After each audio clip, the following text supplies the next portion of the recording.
만족스럽고요. 이렇게 석재와 석재 사이의 어떤 줄눈 같은 것들을 좀 진하게 처리했으면 더 훨씬 더 입체적인 건물이 될 수 있었는데 그 부분이 조금은 아쉽긴 합니다.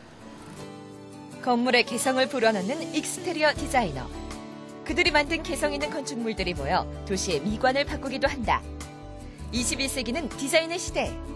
익스테리어 디자이너는 미래를 내다보는 이가 선택할 만한 매력 있는 직업임에 틀림없다. 제 3자의 또 시선으로 저희들이 일하는 모습을 보니까 또 다른 느낌이 드네요. 예. 그러면 실제로 저희 실무에서 어떤 업무 환경과 어떤 프로세스를 통해서 이런 일련의 익스테리어 디자인이 이루어지는지 간단한 도식을 보면서 여러분과 대화를 나눠보도록 하겠습니다.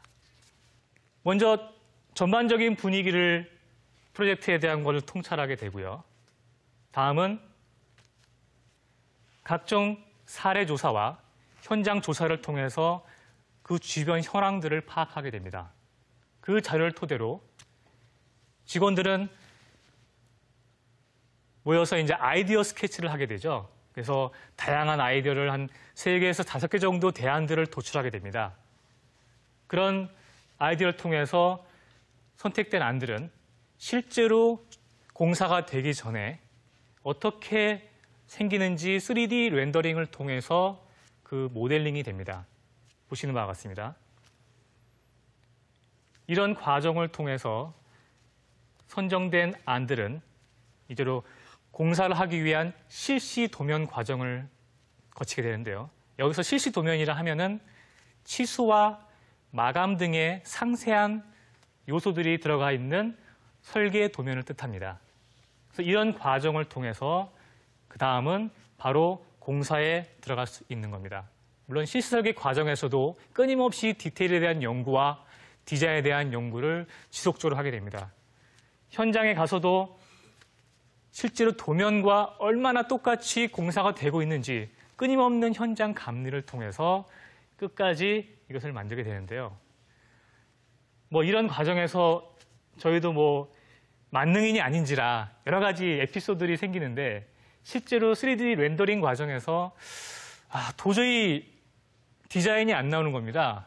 그래서 직원들과 같이 고민을 하다가 갑자기 컴퓨터 버그가 생겨버려가지고 갑자기 그 형태가 바뀌어버리고 색깔도 바뀌어버렸어요. 시간도 없고 해서 잘 됐다. 일단 이걸로 한번 정리해보자 하고 가져갔는데 건축주분이 너무나 좋아하시는 겁니다. 정말 그랬을 때 고통스러운 시간이 흘러가면서 가끔은 너무 디자인이 안 될 때는 이 컴퓨터의 힘을 빌려보는 것도 괜찮지 않았을까라는 생각을 한번 우스갯소리를 해보긴 했습니다. 물론 디자인이라는 직업이 새로운 것을 만들어내는 직업인 만큼 고통도 따르겠지만 또 이렇게 하다 보면은 재미난 일로 또 해결되는 경우도 많이 있습니다.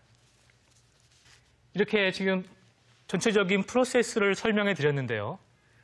그러면 제가 실제로 작업한 현장을 보시면서 조금 더 그런 상황들과 여러 가지 부연 설명들을 드리도록 하겠습니다. 수원에 있는 모 병원입니다.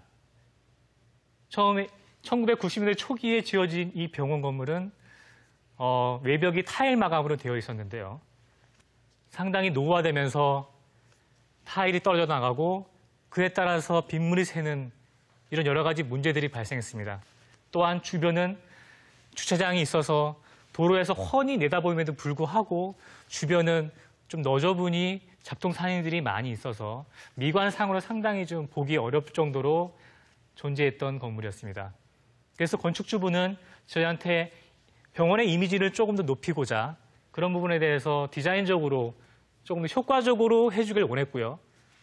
단 조금 저렴한 비용으로 해달라는 게 항상 건축주분들이 늘 요구하시는 부분입니다. 하다 보면 가장 힘든 부분이기도 하죠.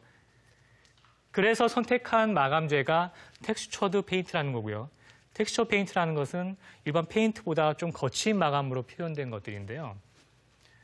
그러다 보니까 물론 좋은 마감재, 대리석이나 이런 좋은 마감재로 외벽을 하게 되면 조금 더 비싼 대신에 고급스러운 느낌도 들겠죠.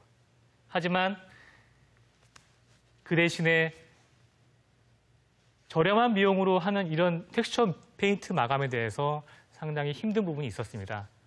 그거를 저희가 또 디자인적으로 해결할 부분이기도 하고요. 그래서 도시의 산뜻한 미관을 보이기 위해서 컬러풀한 색채를 통해서 조금 더 산뜻하게 도시의 미관을 장식하고자 하였고요. 또 그에 발맞추어 옆에 조그만 상점이 있던 것들은 새롭게 증축을 하면서 마치 카푸치노의 거품 같은 모습으로 노출 콘크리트 마감으로 새롭게 카페를 만들었습니다. 공사 기간 동안 겨울철 공사를 겪어가면서 영업 방해가 좀 여러 가지 되기도 했습니다. 그러다 보니까 건축주분은 이 일을 괜히 시작했다고 상당히 많이 후회를 하셨는데요. 이제는 병원을 찾는 여러분들이 너무 잘 바뀌었다, 너무 예쁘다, 뭐 이런 말들을 많이 하셔서 이제는 너무 감사하다는 말을 들었습니다. 또 이런 것들이 또 우여곡절 끝에 이뤄냈지만 또 그런 말씀을 들으면 또 이 일을 하는 또 뿌듯한 느낌이 들기도 합니다. 이렇게 지금까지 용어 설명부터 여러 가지 국내외 사례들, 그리고 제가 직접 경험했던 사례들과 또 실무에서 어떤 프로세스로 진행되는지 등 여러분한테 설명을 드렸습니다. 이쯤 되면 아마 익스테리어 이런 직업이구나라고 아마 여러분들 무릎을 치면서 아마 이해가 되시리라고 생각이 듭니다.